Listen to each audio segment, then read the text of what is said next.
Bugungi kundagi erkaklarning eng yomon erkaklar yedirmaydi emas, hijobda olib yurmaydi emas, ayolini haqoratlaydi, aslatadi va ulardan aytaylik nihoyatda haqiqiy so'zlar bilan so'kadi. Aytaylik yo xilqati bilan yo xulqi bilan.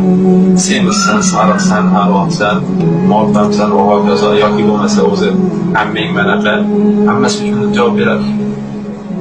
Oning manaqa, oting manaqa, oping manaqa, akang manaqa javob beradi.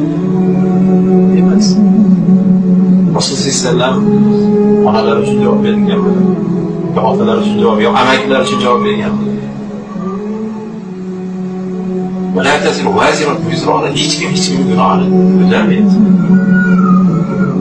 Hech kim gunohini ko'tarmaydi. Demak, birovni, ya'ni oilasidagi, xilqatidagi yo xulqidagi nasablar ayolingizni haqoratdan pastlatishlik harom emas. Harom hisoblanadi. Olib bergan narsalaringizni minnat qilishlik, yegan yog'ingda ketdi, shunchalik yomon qilib, mana shunday qilib yurib seni olganman, orzu havaslarim bilan seni qadriga yetmayapti deb uni qilib bergan narsalar minnat nima? Halolmi?